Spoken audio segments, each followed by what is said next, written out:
The slap came out of nowhere.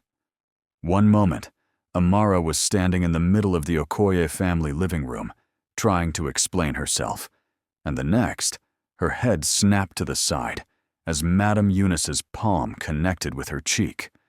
The room went silent. Even the air seemed to freeze. "How dare you raise your voice at me in my own house?" Eunice shouted, her chest heaving. "You are nothing here. Nothing." Amara tasted blood. Her ears rang.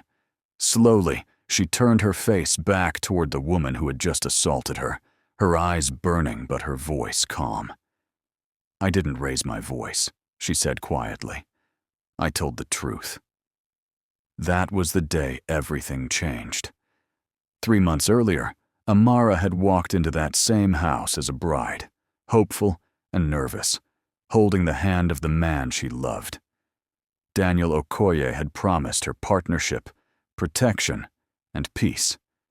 He had sworn that his mother's sharp tongue was nothing to fear, that once they were married, boundaries would be set. Madame Eunice had smiled widely at the wedding, dancing and greeting guests like the perfect proud mother. But when she hugged Amara, she whispered close to her ear, "Enjoy today. Marriage is permission, and permission can be withdrawn." Amara had laughed it off then. She wished she hadn't. From the first week, Eunice made it clear who ruled the house. She dictated when Amara woke up, what she cooked, how she dressed, and even how she spoke to her own husband. Every correction came wrapped in humiliation.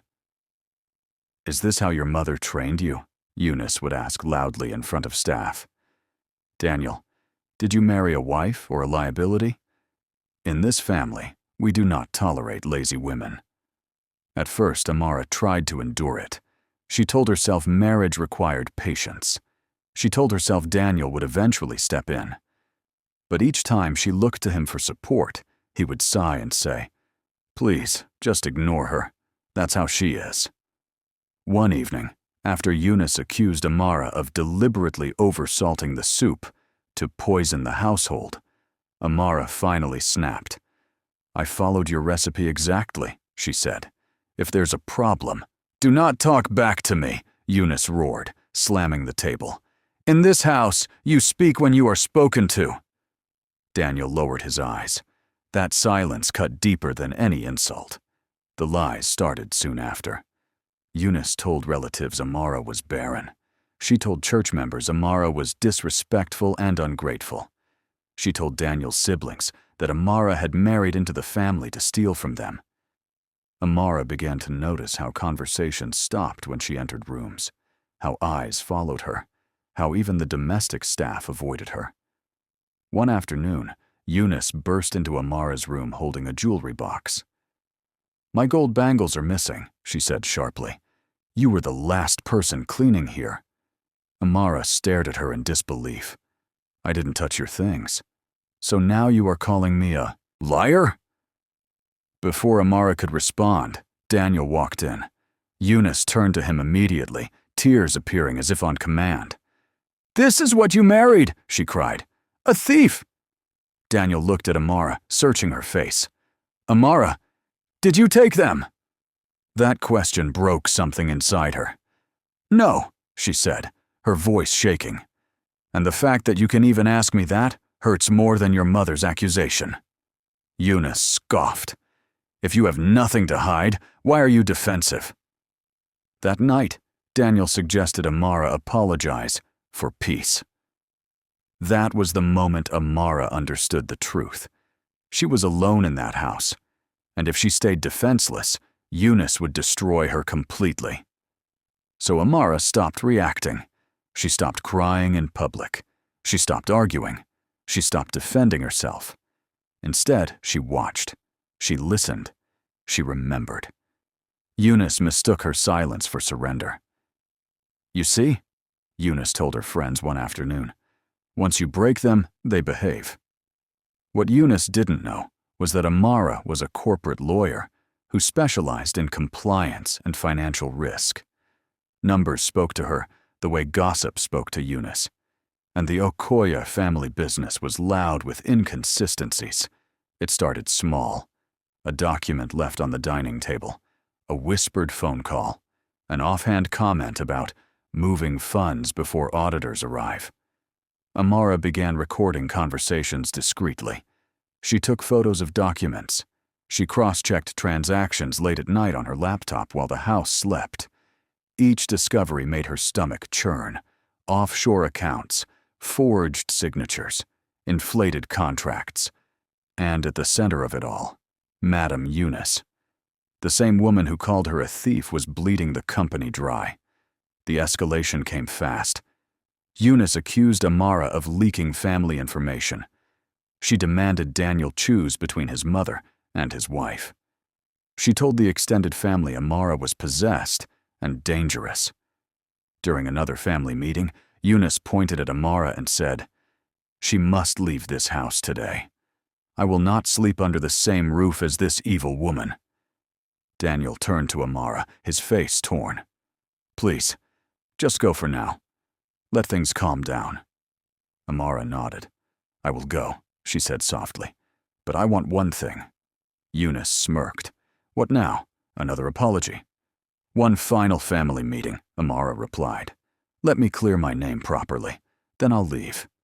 Eunice laughed. "You think talking will save you? Fine. I want everyone to see your shame."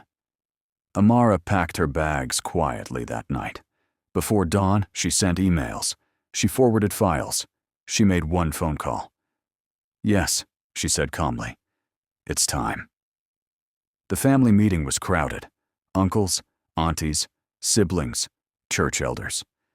Eunice sat at the head of the room like a queen, ready to pass judgment.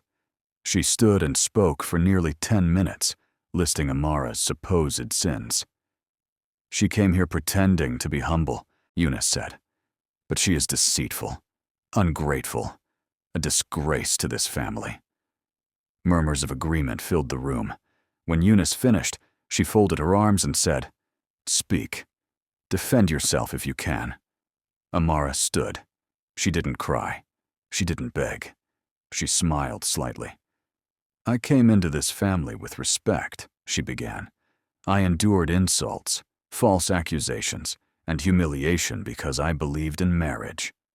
She paused and looked directly at Daniel. "I believed in you."